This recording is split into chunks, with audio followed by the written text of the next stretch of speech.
Today's class, welcome everybody. Lunch is coming, but they're running a little bit late. So we decided that I would talk first and they would talk on the tail end. And today, I don't know if you guys are familiar with how masterminds work, but masterminds are basically where we're going to sit and talk about this stuff together. And I may not give you all the answers. You're going to have to give us some too. Y'all ready for that? Maybe. It's definitely a participatory class. Is there anybody listening to us online? Oh yeah, there's one. Oh no, it's probably us. Hold on. Yeah, it is us. Okay, cool. Thanks, Jonathan. Thank you.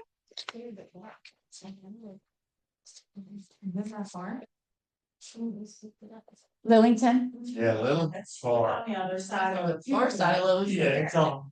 Yeah, Like Harnett County. past Andrew.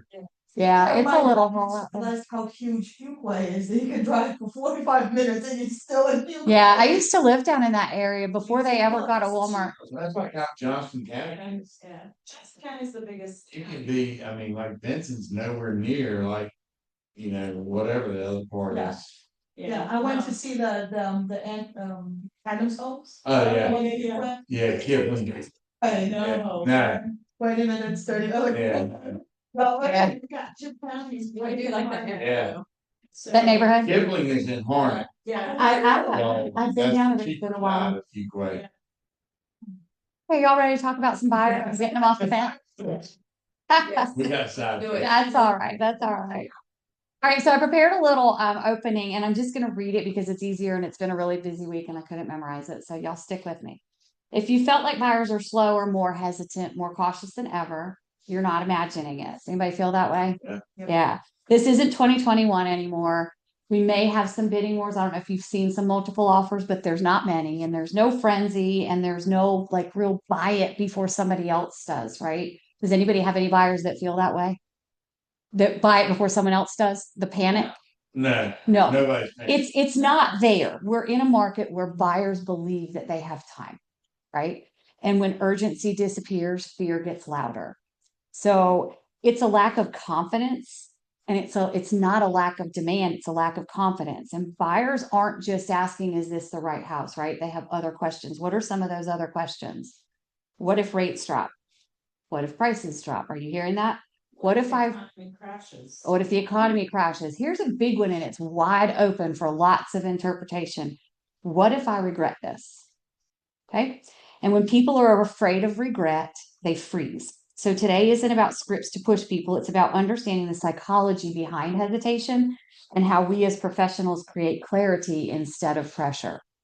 Because in a fear-based market, the agent who's the calmest is going to win.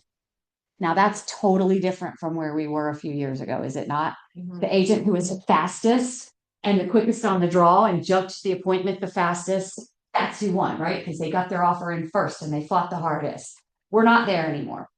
So I have definitely some questions for you guys.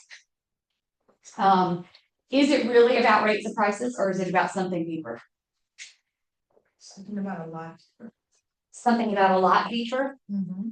Okay. Can you give me some examples? What are buyers aren't afraid of houses? What are they afraid of? The payment, in my opinion.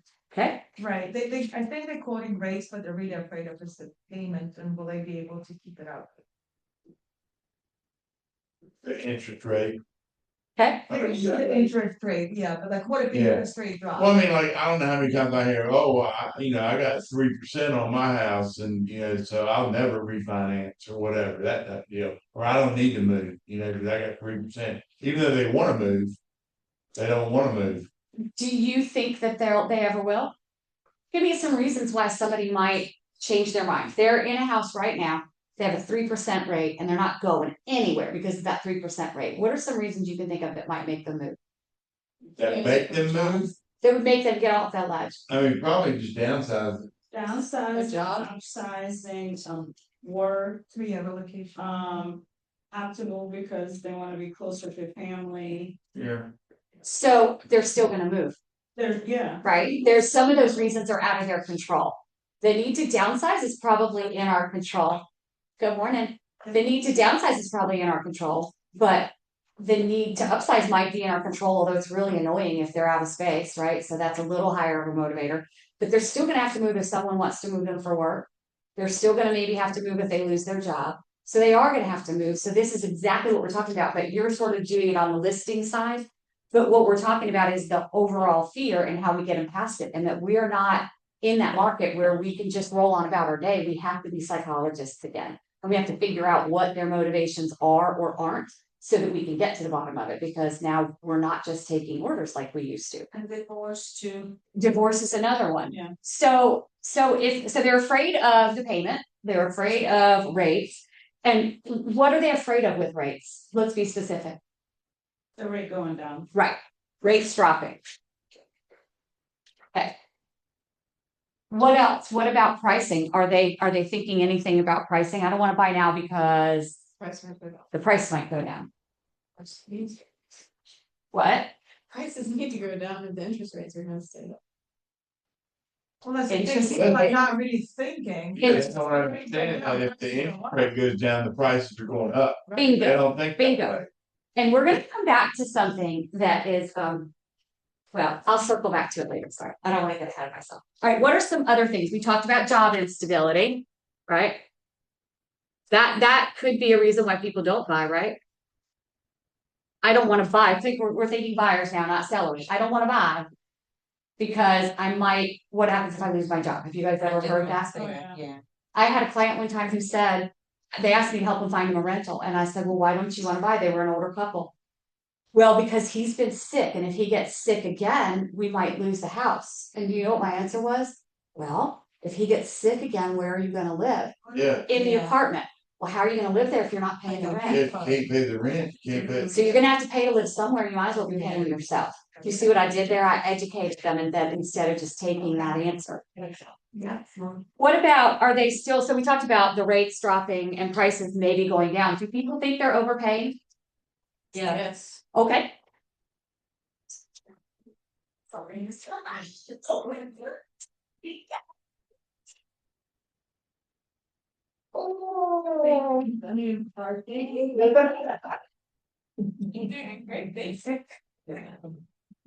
Good morning, y'all that just joined us. We're talking about buyers. We're talking about buyers and what they're afraid of if you just joined us. Oh. So we've got some notes of what they're afraid of and why they're not buying.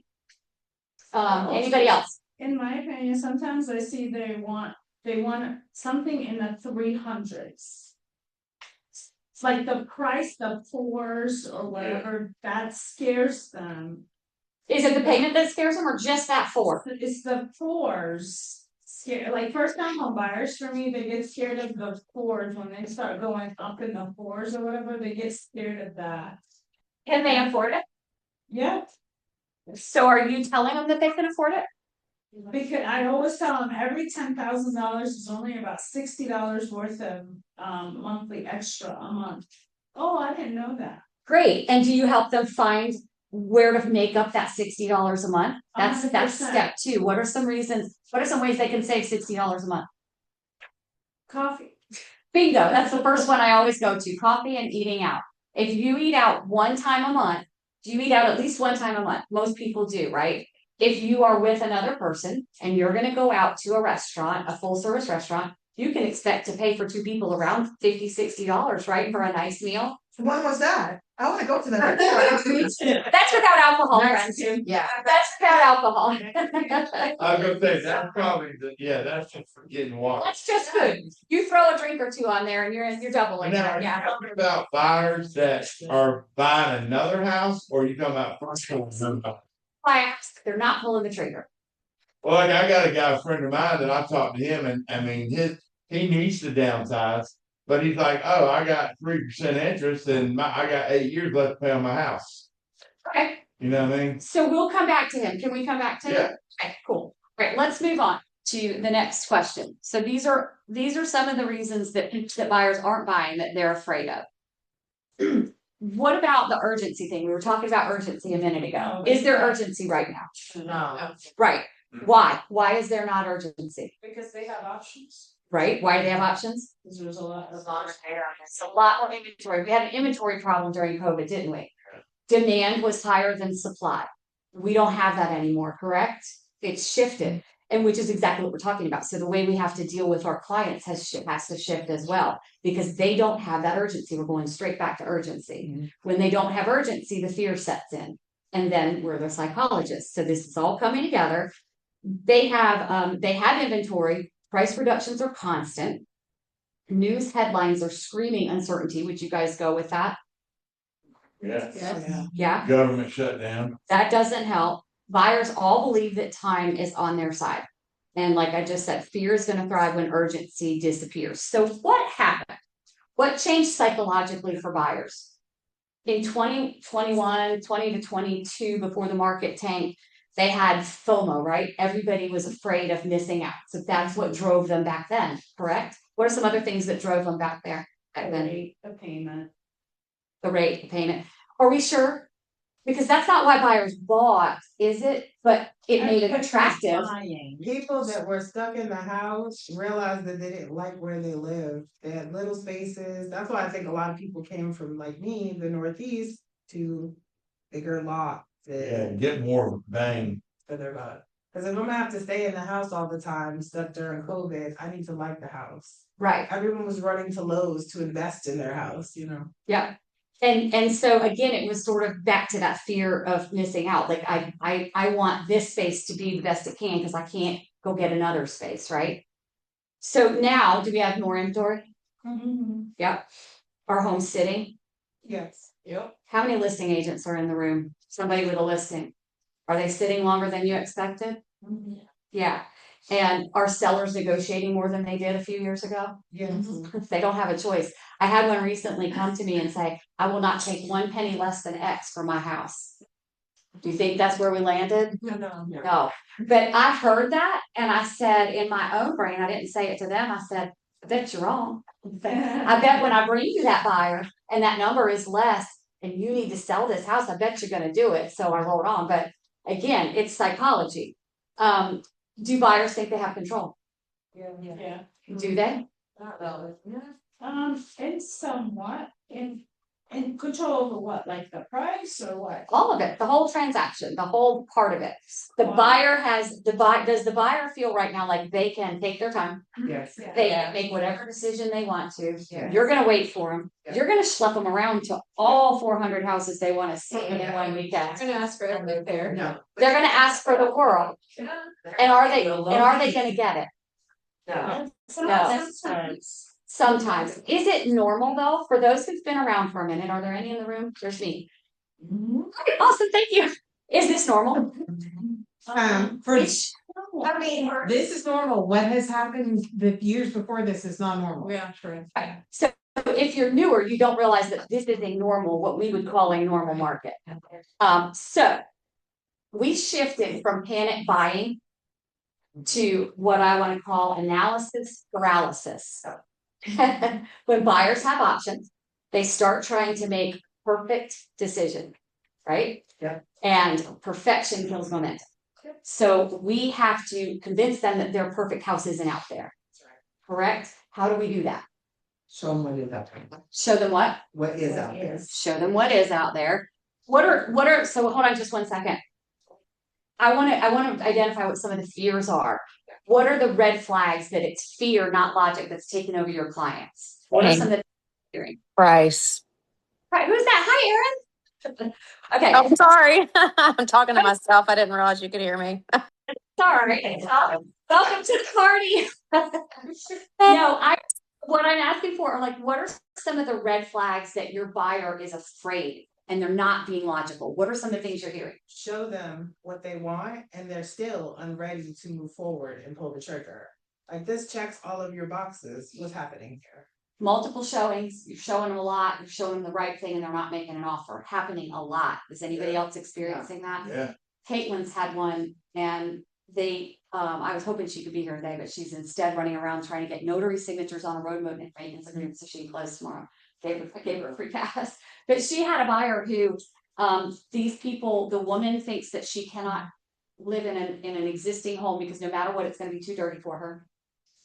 Too many germs. She's an extreme germaphobe. The husband wanted all these other things. Long story short, she's shown them 3 houses that literally check every box, and she's done it in writing with them, and they're not buying. And I finally had to say, Caitlin, they're not going to until they get out of here. There's something up here, and you got to find out what that is before they're going to go anywhere, because you've already done your job. Quick question, show of hands. If you've done that job, are you entitled to pay, to compensation? I don't know, because I feel like, yes.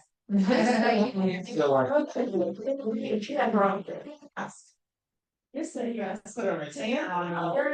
I will say I have buyers in the similar situation, right? I've sat down and had several buyer consultations with them, like, we have to keep getting back to the drawing board when they start spamming me with 40 options that they want. Their budget's very low, that they have been showing them things since August. Last night, I was, we got them down to these 3. These were the 3 that we were like, I'm not showing you anymore. These are the 3. We get to 3. You think they want them? She calls the mom.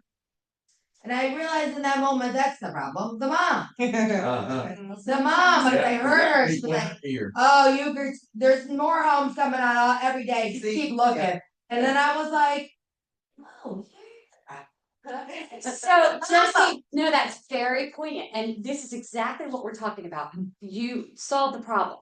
Can we get mom out of the equation? yeah, but she's contributing a gift, so I think she thinks she's a part of the program. Okay, so listen guys, here's what the next topic is on my agenda.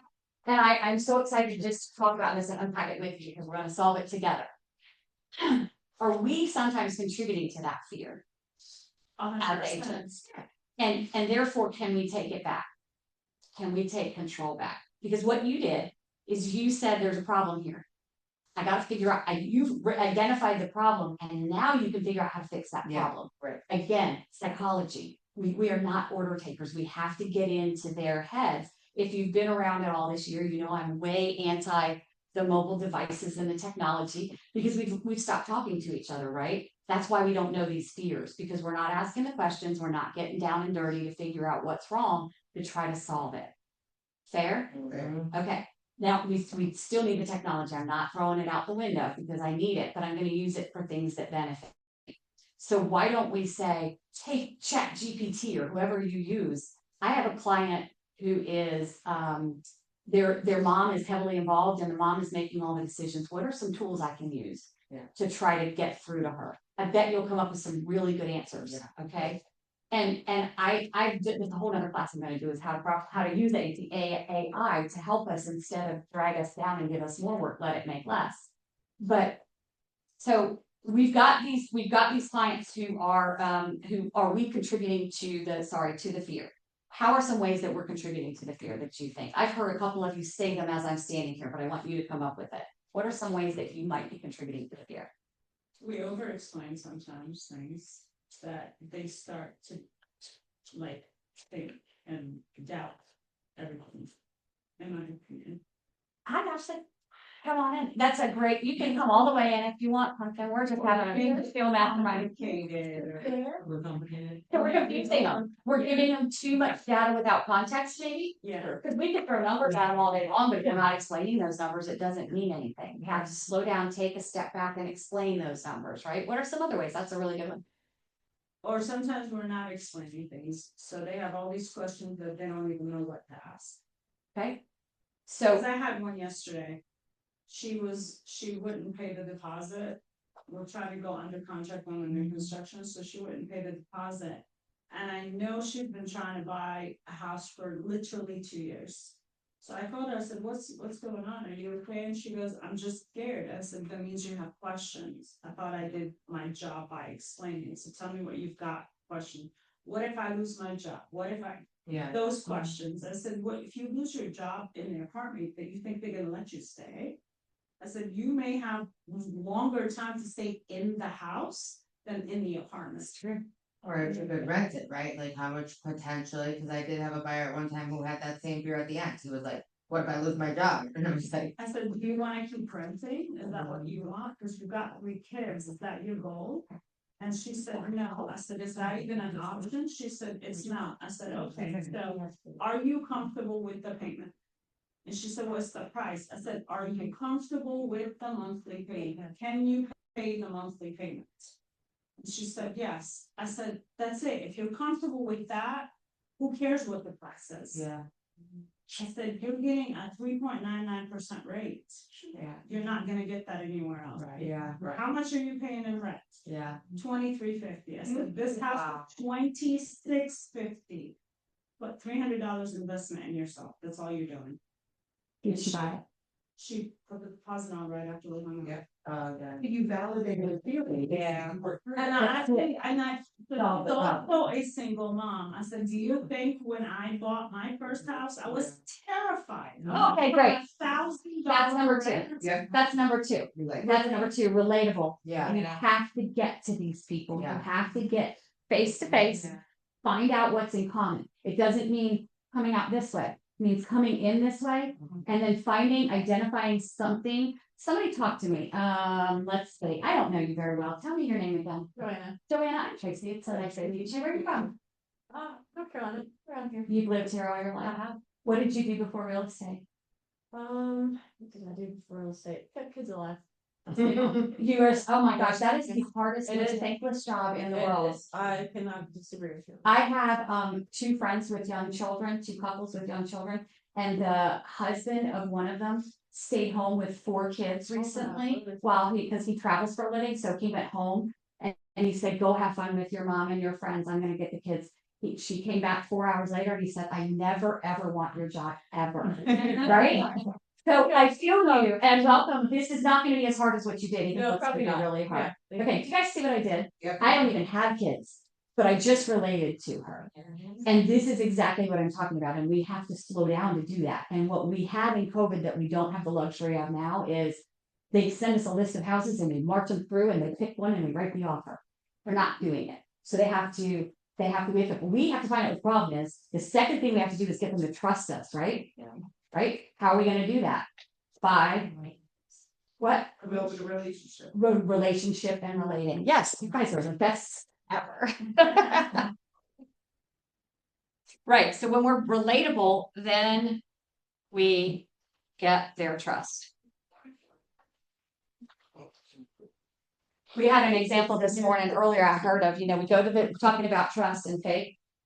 And we go to the doctor and the doctor tells us what's wrong with us.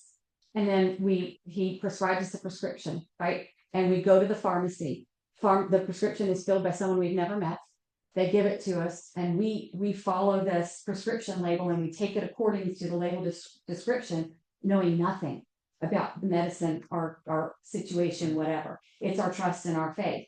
But because our doctor started this and we trust our healthcare physician, we're following that down the trail. So when they trust you, they're going to trust everything that you're telling them, but we have to earn that trust. Right? Yeah. I think one thing I've added is trying to make sure I'm preparing them as much as possible. Because with the communication, it's like, while we go throughout this transaction, we will probably at some point run into some type of something. I don't know what it is, but generally it'll be something. And one of the best things that I'm great at is pivoting and getting creative and solving the problem. I love that. Right? So what you're doing is you're letting them know that they can expect problems, right? But I also caution you, like we're talking about, because our buyers today are scared. So we have to be really careful how we caution them. Because if you give them too much information and too much caution, it's going to run away with them. Remember, they have time. They didn't have time for all these questions to come in. I have another analogy. I'm sorry, it's kind of weird, but when I got engaged, I was married within 6 months to the day. And people used to look at me and go, how did you do that? Because I had a full big wedding and everything. You know how I did it? I didn't have time to hem and haw over what flowers I wanted, what cake I wanted, and where to do this thing. I had to get it done. So I just did it. And that's what COVID was with our buyers, but we're not there anymore. We're going to get married in 2 years and we have plenty of time to find the right house. Let's find it to start with and then narrow it down that way. Okay, what else? So sometimes from the lender's perspective, I say things like, you and I get to get really close to this process. You'll be talking a lot. You're going to share with me your the biggest secrets. Like you and I have to get really, really close. We'll be friends. And that kind of usually is. Love that. Like, Yeah. oh, okay, so you'll be friends. I love that. Yes, we need to learn about each So other. who here does buyer consultations before you ever go see a house? I usually see them once and then. Yeah. Okay, I love that. And I didn't grow up in the world of buyer presentations. When I got my license, that wasn't even a thing. You met them at the house and you went and filled that. Email, bring the card, sign this, maybe not. Yeah, yeah, Yeah. yep. Go, we just go. We just went. And what happened is while we were on that appointment, we were giving our presentation. We just did. We told them all the things they needed to know as we walked through the house. And then someone comes along and says, you gotta do buyer presentations for an old, I was gonna call myself a bad name, but I'm not.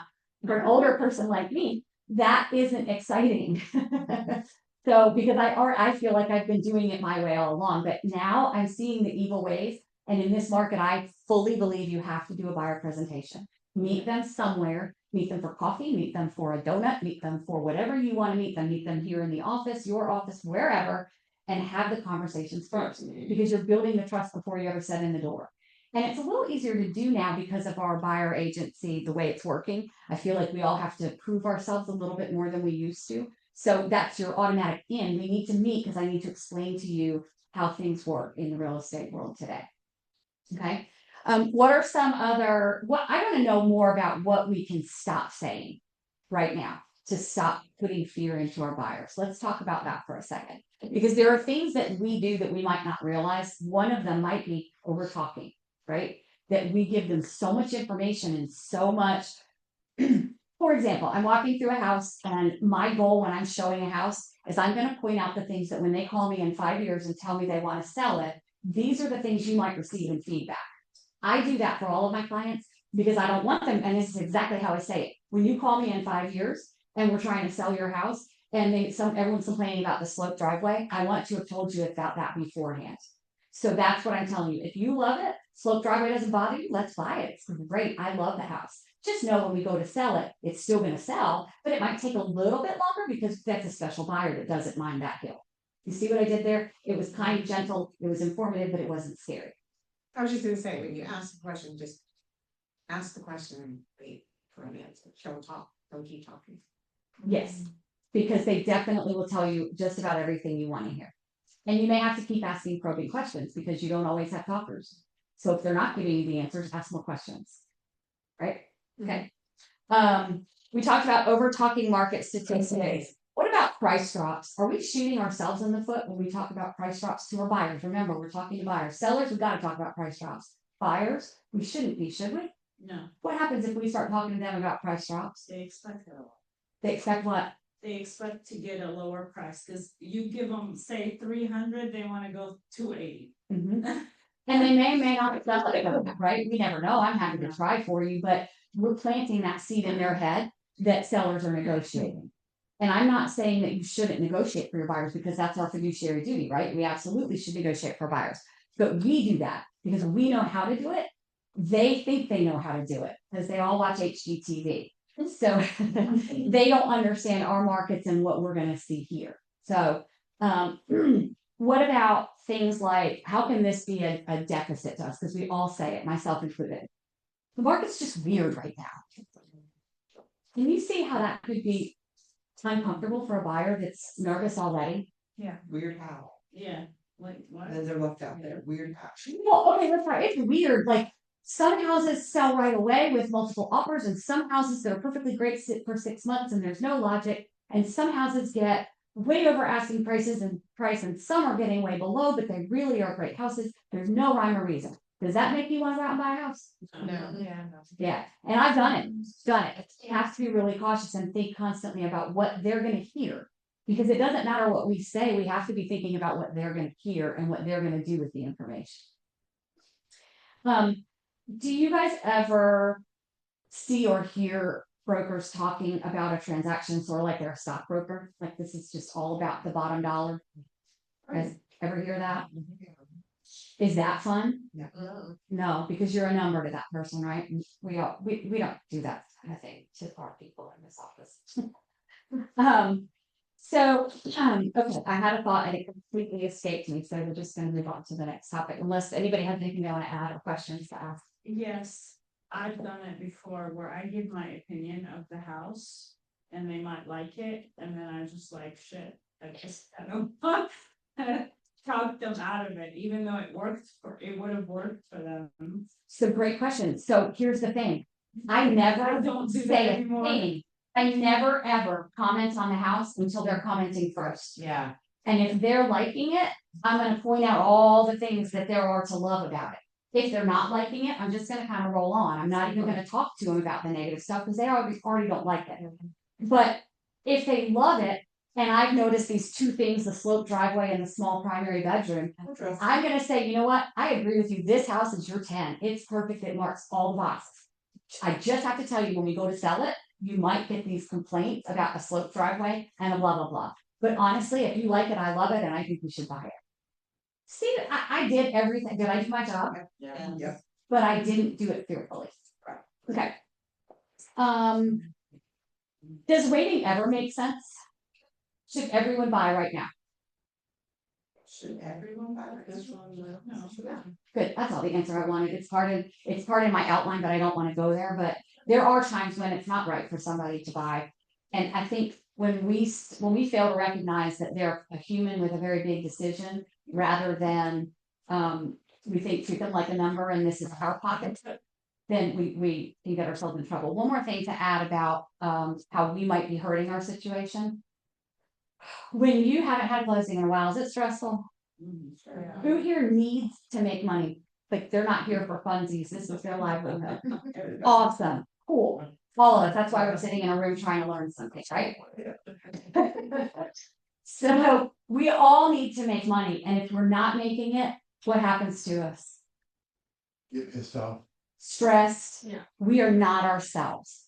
And we can treat our clients are going to see that. And I know it's really hard to do, but please be aware when you're struggling with transactions, deals, it shows on your face. It shows when you're talking with your clients. You literally have to put it to bed. Yeah. And just so you know, I've gotten home on more than one occasion, checked the CD that I just signed, like my clients just signed, and my commission's wrong. Because it's the only thing on there that I didn't check. Because it was the last thing I cared about, right? My biggest thing was making sure their numbers were right. I don't do that anymore. Now I check all the numbers. But there was a time, if I'm in a hurry, I'm going to make sure your numbers are right. And I get all the way home and the EXP's like, Trace, where's the blah, blah, blah? And I'm like, it's not the attorney's office. You can just mark that off. I blew it. All right. Anything else? Not many real estate agents actually go through the CD. They're never right. Okay. Hardly ever. I go through it every day. Oh, Every time. Again, I'm on the They're not lender always side. right. There were plenty of times where I agree with the not. interesting. Thank you for sharing that. Do you guys all review your CDs? Yeah. So when Laura. Oh, I can remember. Laura, Laura. Hi. When Laura and I got in business, I forgot what I was talking about now. PD. That was a major part of our test. You guys all passed the test later in life where I don't know if it was part of yours, but we had like major questions and really hard ones on CDs. And we were told it was our responsibility to make sure the CD is right. We had to math. We had to math a lot. And so when TRID came along, TRID basically put more of the responsibility on the attorneys and the lenders. So I believe a lot of agents probably did back off. There weren't many math questions. They did prep you a little bit, because I took the realtor exam last year. So they did prep you, but I bet they're all afraid of it. there was no need to calculate any escrows or any kind of per diem rates, so none of that. You didn't have to. My daughter's in class right now to get a real estate license, so I'm happy for her because she's not good at it. She's got a chance. All right. So, what's the difference between cautious and paralyzed? Cautious is good, right? Nobody in here wants their client to buy the wrong house. I believe all of you have the right intention. So there's a difference. There's a fine line between being cautious and being paralyzed. And your buyer was paralyzed, right? Fortunately, she told you why she was paralyzed, and you were able to help her through that. Otherwise, we have to dig it out. What are a cautious buyer? What's some things that a cautious buyer might do? Get inspections. They ask thoughtful questions. That's a really good one. Of course, yes, they definitely want it, but I'm talking about before they've ever made an offer. They might compare data. They might want to know what else is happening in the neighborhood. but here's the key difference. They tend to make decisions within a timeline. They know they want to buy a house. Yeah. They know what they want in this house, and when they find it, they're ready to go. They're cautious, they're careful. The paralyzed buyer repeats the same concerns over and over again. Who's heard that? Right? They move the goalposts. So they change their criteria. They're saying, I know you found me this, but we've decided now, after 6 months of looking, that we no longer are okay with a primary bedroom upstairs. We want it down. Because you found the perfect house with it upstairs. So they're finding things, right? And then they avoid making any firm timeline. We'll buy when the time is right, when we find the right thing. They don't have any the urgency isn't there. So it's our job to find out, are they gathering information or are they hiding it? So recently we've heard from one of you. I want someone else to tell me the most hesitant buyer you've worked with recently and what happened. Anybody? Somebody has a buyer they've caught off the ledge. Does anybody have a buyer on the ledge that we can help you through? I have a buyer on the ledge. Okay, what's And the I'm situation? working through it with her. So tell us how you're working through it. Today we are gonna go see 2 homes that I know are not her house, Okay. but they fit what she thinks she wants. But I know they don't. And I've arranged for us to go see the 3rd, which I've already showed her, which I know is her house. So we're gonna go see these other 2 houses and she's gonna look at them and she's gonna go ick. And then I'm gonna say, well, I did make an appointment for this 3rd one, let's go see that again. And we're gonna go see it. Okay. And I bet you today we'll put an offer in on that one. And if she doesn't want to, what are you gonna do? She will. Because I want to help solve the problem for people who have that buyer. She is a very educated businesswoman. Oh, so she's cautious. She's not paralyzed. Oh, no, but she's in between caution Yeah. and peril. She's in between. Okay. Those Okay. are the worst. when they- Yeah, she's kind of in between that.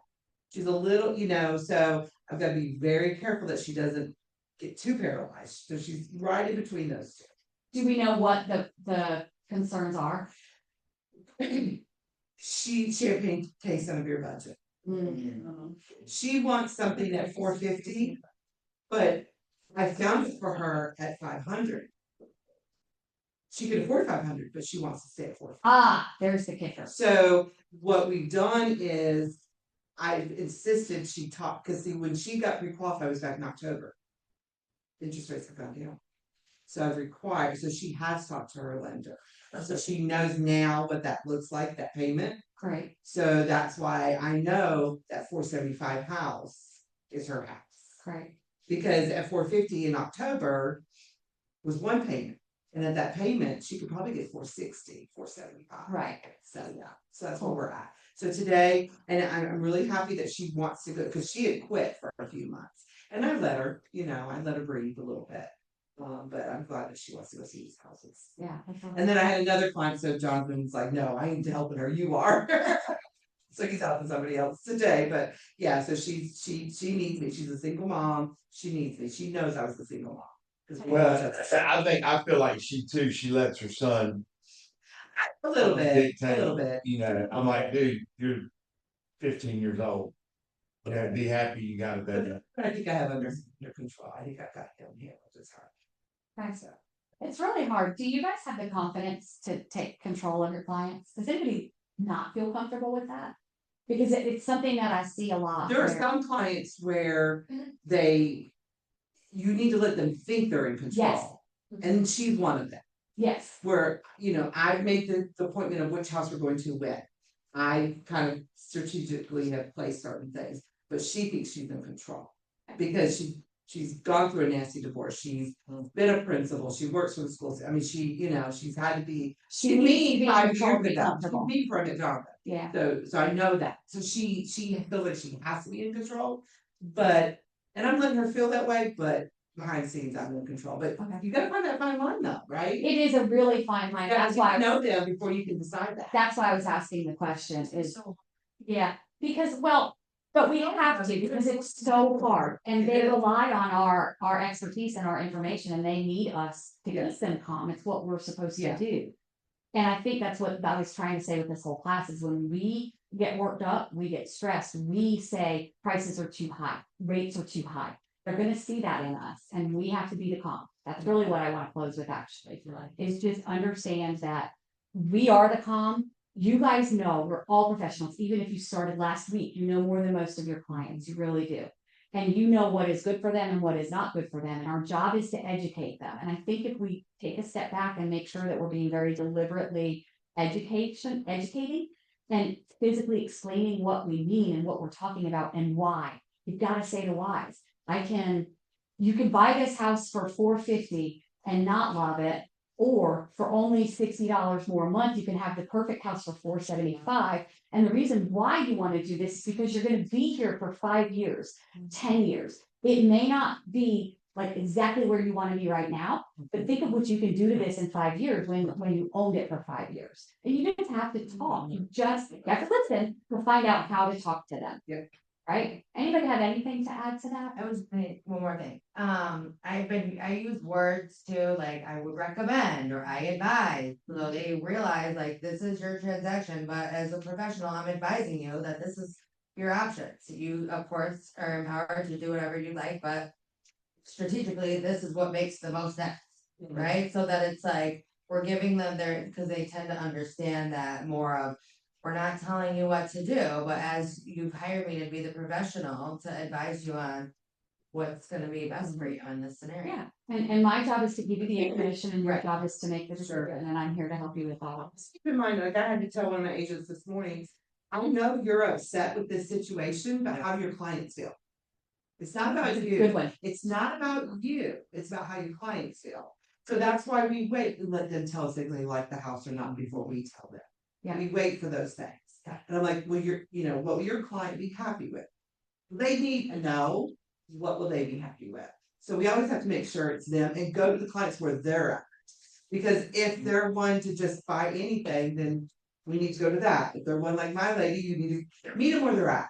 Yeah. Meet them where they're at. It's not Awesome. about us. It's definitely something I took away from this class today. I'm putting a sticky note on my computer. Love it. Let them talk, let them feel the space. Yeah. Let them talk. Yeah. And I'm so guilty of just. we all are. I am too. Yeah, I love to talk. I don't want to talk. My people saying, actually, my husband's, my father, he has never met a silence, he cannot.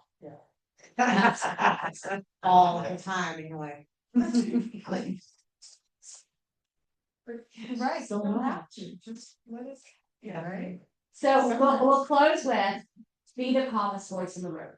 Love it. I think that is how you're gonna make it through 2026. Just constantly be the calmest voice in the room. Take your time, think, listen, and compose what it is you want to say and do next.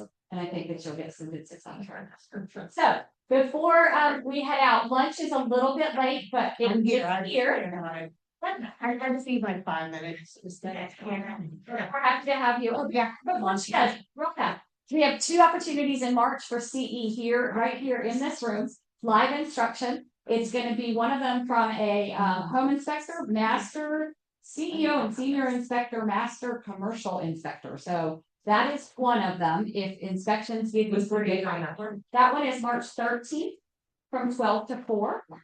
I'm going to pass these out too. And then on the 31st, we're offering the DITS along with its assessment. Does everybody here know what the DITS is? I love that. Is that CE too? That is Yeah. CE credit. That's nice. They're both CE electives, yep. And that one is 1:30 to 5:30 on Thursday, the 31st of March here in this room. Okay. We'll be coming soon. We will have a Jenna and probably a Vic up before the date period. One way or another, we have to because we all need it. So I'm just gonna pass these out real fast, and then everybody has a thing at their table. What's the for price of it? preparation. What's the price? Pretty sure it's like. The link to register is at the bottom of the page. Last but not least, if you have time, head down to Lillington. They're doing a great broker open down there. And if anybody feels the way that I do about getting on giant boats, my husband yells at me and says they're ships. Then you definitely want to go down there because they're giving away a free cruise. I love big boats. I love nice. big boats when I cannot lie. What are you done? I want you to do that. I'd love to read all that. I don't know every person on the phone, I did get the part, but I didn't hear anything from it. All right, next up, we built with American First Laura. Sorry, once we do that, Laura with First American Warranty is here to talk to us today. Hey, Laura. Hey, I know some of you. Yeah, many of you, maybe not everybody. Hi, I'm here. I'm always happy to be here, you guys, and thank you for everyone that's used First American in the past. I feel like everybody has a good understanding. Home warranties, they protect your buyers, your houses from unexpected failure, right? Especially your HVAC. Say when that breaks, that really sucks and it's really expensive. And I'm just gonna be honest and authentic and genuine about that. It's super expensive. It used to be, do you know how much it used to be to like replace an HVAC? I don't know, like $8,000. 8 to 12, somewhere in there, yeah. 6, 7. Oh, it was 6 to 7. Oh, I thought you meant now. Now it's $10,000 to $18,000 to replace your HVAC. So it's like really expensive. So fear. You were mentioning fear. We're talking about buyers and fear and worrying about once they get in, rates maybe not dropping, and then the cost of having to replace something. A water heater used to be like $800. It's $2,700 now. Wow, Very late. So we have unlimited coverage on HVAC. We have unlimited coverage on water heater. We use our own technicians.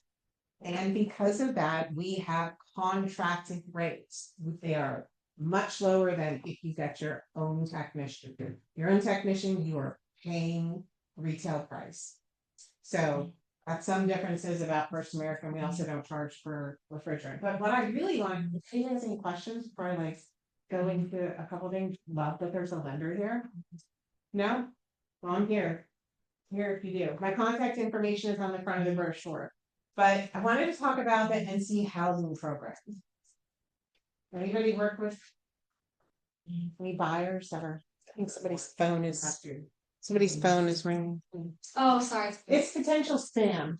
Oh, it's And of course, we love that one, of course.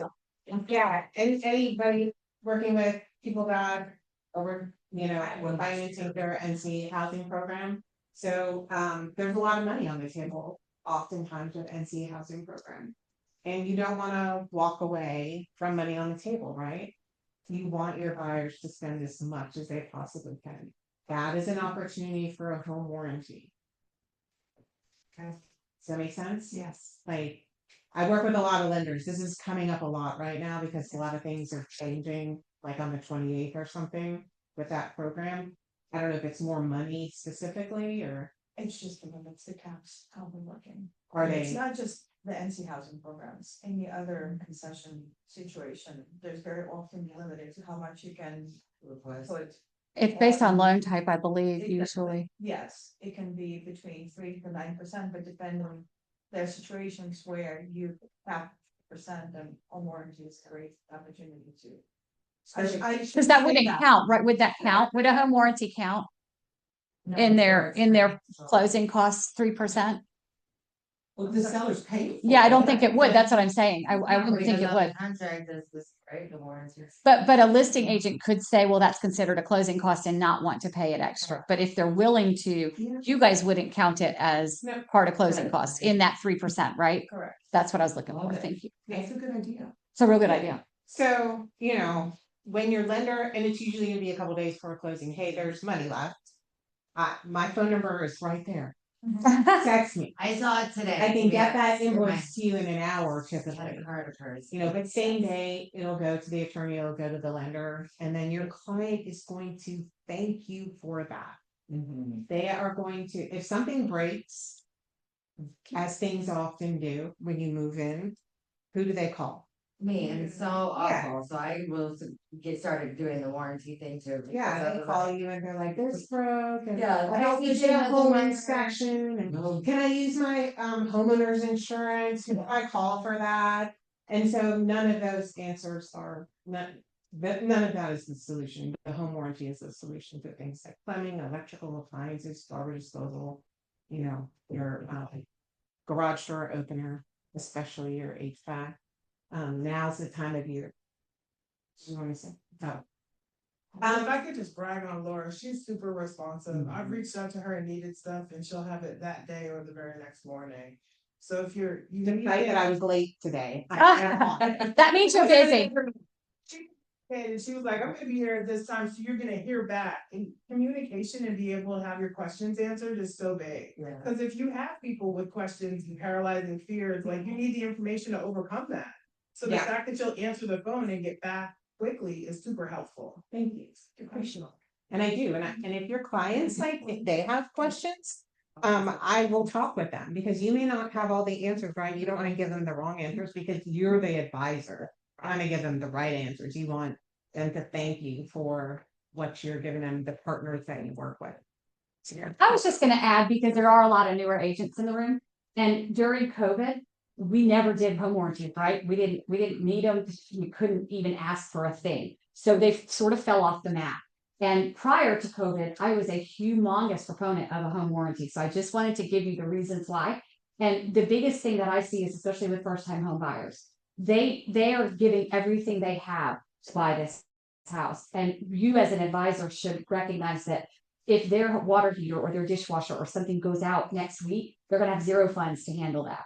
So I love a home warranty, especially if you get the seller to pay for it, especially for your first time home buyers, because they don't have those savings. And what happens if their HVAC does go out the week after they buy and it's 20 degrees outside and they have an infant? You're gonna feel horrible. And they're not gonna have the money to fix it. So I do think that they're fantastic. I don't know Laura as well, because I haven't been doing as many buyers as I used to. But I did work with First American prior to that, and I loved them. So thank you for coming, for sure. Yeah. I do think it's a great, again, it's really easy a lot of times to get sellers to do that. And we were talking about buyers today, but if you are representing a lot of sellers, throw it on there for your sellers too, because it'll protect them during the listing period. And you and I need to talk about that. Yeah, it's free during listing period also. So if you are working for seller, not only can you advertise it, not only can you put the brochure in your documents and MLS so that the other side can see what they're gonna get. You can give them my phone number if they have questions, but your seller is covered during that listing period at no cost to them. So if something fails and they have to take out a claim, if something comes back on the repair request and it's a covered item, not something that's missing, oh, you know, this breaker isn't, something that's broken or has failed, they can use their First American home warranty. The whole part of that is that, especially if you're like listing against new construction, which I feel like happens a lot. What comes with a new construction home?